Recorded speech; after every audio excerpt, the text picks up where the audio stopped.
वहिनी, ए वहिनी,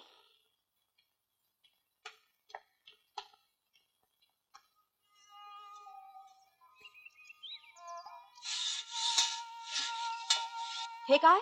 एवढा सगळा डोंगर तू एकटी घासत बसलीस? कुणी सांगितलं तुला? समजलं. आई, ए आई. काय ग, काय झालं एवढा ओरडायला? अगं हे काय चाललंय? वहिनीला एकटीलाच वेठीला धरलंस. पारूबाई कुठे? हे एवढे किमतीचे भांडे मोलकरणीला द्यायचे नसतात, दृष्ट लागते.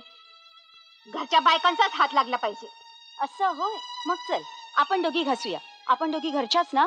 वहिनी उठ, उरलेला ढिगारा आमचा. चल ग. ज्योती, तू फारच शेफारच चाललीस. आज ना उद्या तुला पण सासूच्या हाताखाली नांदायचंय. मी आधी चौकशी करीन सासू कशी आहे. तुझ्यासारखी सासू असेल तर लग्नच करणार नाही तिच्या मुलाशी. या पारूबाई, पण तुम्ही नाही हात लावायचा हा. अहो घरच्या बायकांची कामं येत नाही. मी आणि आई मिळून संपवणार हा ढिगारा. खरं की नाही आई? मला नाही तुझ्याशी बोलायचं. वहिनी तू खरंच उठ. मी आणि पारूबाई संपवतो हा ढिगारा. होय, बरं झालं बाई.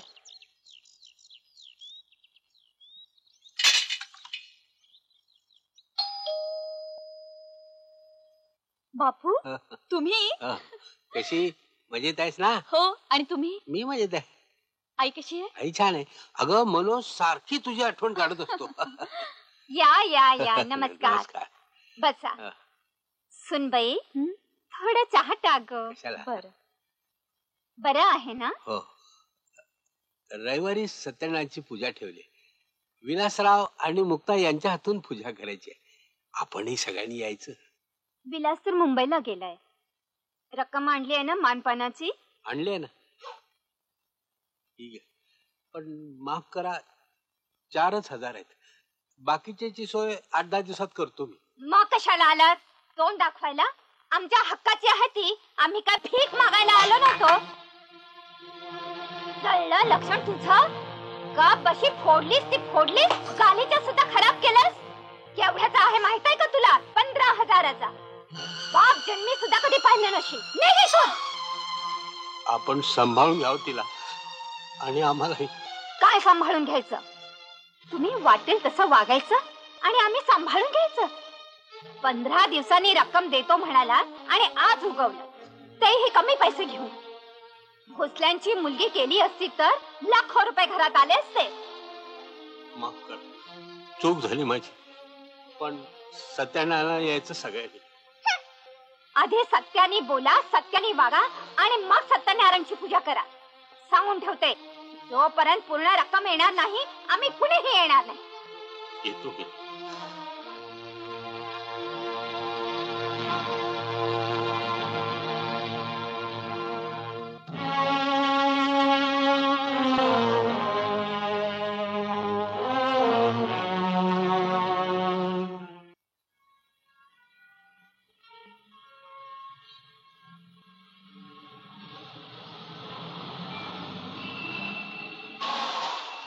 चला राणी साहेब, हॉटेल आलं आपलं.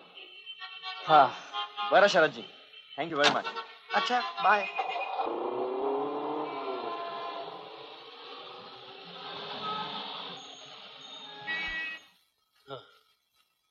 म्हणजे असा प्रकार आहे तरी एकूण.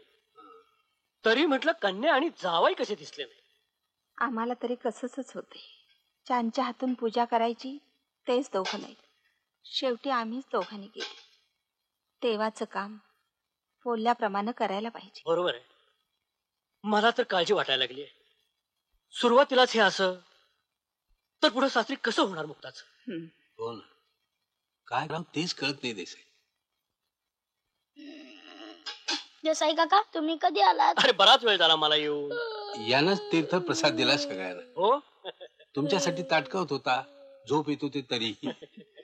आता देखील तुमचा आवाज ऐकूनच उठून आला. बरोबर. चल तुझ्यातून पुन्हा एकदा ते प्रसाद मला.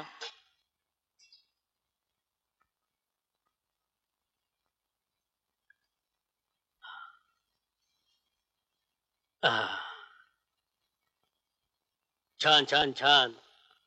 पळा झोपा आता, उद्या सकाळची शाळा आहे ना, लवकर उठायचं आहे. पळा पळा पळा. बाकीच्या रकमेची सोय केव्हा करता अंदाजे? करतो 1-2 दिवसात. मग मीच नेऊन देतो. हं.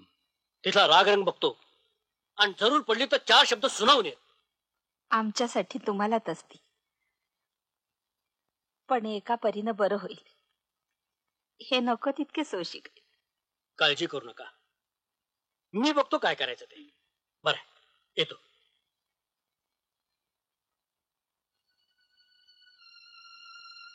कशी व्यवस्था करायची हो?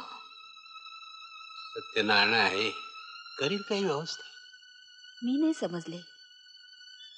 हे चांदीचं ताट, तबक, तांब्या या सगळ्यावर तुळशीपत्र ठेवायचं हं? मुलीच्या सुखासाठी. तुम्हाला कळलंय ते बरोबर आहे भाऊजी, नाहीतरी कशाला म्हणायचं.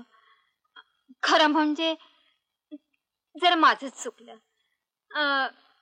मी इतकं तडकाफडकी बोलायला नको होतं. मला देखील बरं नाही वाटलं हे कळलं तेव्हा. पण आता मिळाले ना सगळे पैसे, हो, आता काही राग नाही ना?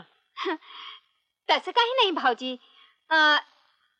त्या दिवशी माझं डोकं खूप दुखत होतं आणि त्यात एकही काम मनासारखं झालं नाही, म्हणून अधिकुणा शब्द तोंडातून निघाला असेल. पण काही मनावर घ्यायचं नाही म्हणून सांगा हो त्यांना.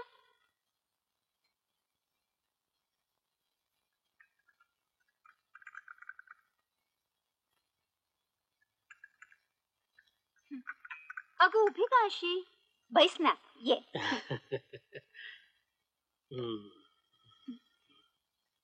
तिकडची मंडळी बरी आहेत ना? हो, बरी आहेत ना. विलास आला नाही अजून मुंबईहून? विलास? अहो त्याची कामच संपत नाही. काय मुक्ता, आनंदात आहेस ना? अगं सांग की त्यांना, म्हणजे ते तुझ्या माहेरी सांगतील. हो, आनंदात आहे मी. मुक्ता, हे बघ, तुझ्या आईनं तुझ्यासाठी हा खाऊ दिलेला आहे, घे. अगं घे की, तुझ्या आईने पाठवलंय. घे. जात घेऊन जा. बरं वहिनी साहेब, निघतो मी आता. जेवून जा ना भाऊजी. नको, अजून बरीच कामं शिल्लक आहेत. वकिलाकडे जायचंय. बर, येतो मी. बर.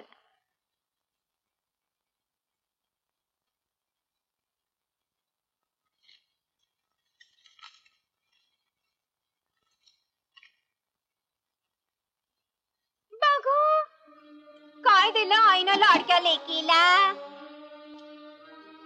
थू थू थू. कुठल्या तेलात चिवडा केला देव जाणे, दाणे सुद्धा खवट आहेत.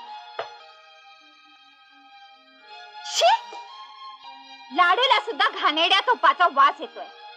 आमच्याकडे तर साजूक तुपाचे लाडू होतात, असला घाणेरडा कोण खाणार? पारूबाई, ए पारू. जी आई साहेब.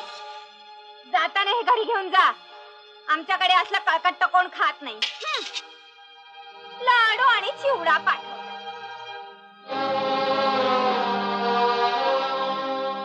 काय मस्त सिच्युएशन आहे बघ, सिनेमातल्या सारखी. कशी काय? हे हवा, हे फिजा, हे मस्त नजारे. ये भेल वाले, ये पाणीपुरी वाले, ये डबे वाले, आजूबाजू वाले. अरे पण आजूबाजूला कुणी दिसत नाही रे. म्हणून तर म्हटलं सिनेमातल्या सारखी सिच्युएशन आहे. म्हणजे सिनेमात कसा फक्त हिरो आणि हिरोईन, तिसरं कोणी नाही. धांगड धिंगा घालायला मोकळे, जशी काय बाग आपल्या बापाची. चल चल तर चल, मला काय. ए इकडे नाही, गवतावर.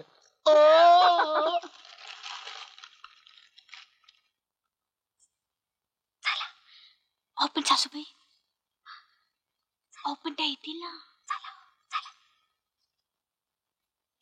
या इकडं बसावायचं, 2 घास खाऊ. नको नको, आई साहेबांना आवडणार नाही ती. गुमान बसा, मुकाट खावा. आईच्या मायेचा घास आहे, लेकीच्या पोटात जायलाच पाहिजे. नको म्हणते ना. नको नको काय म्हणताय? थांबा, मी सरते.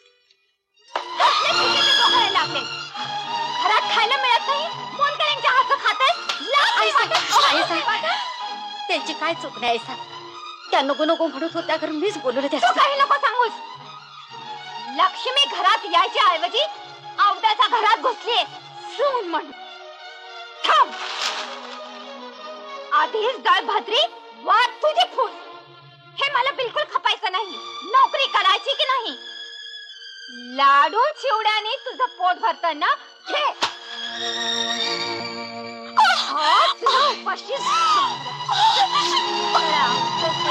माझ्याशी गाठ आहे तुझी. विलासाला वाटत स्वयंपाक तयार आहे का? चल जात.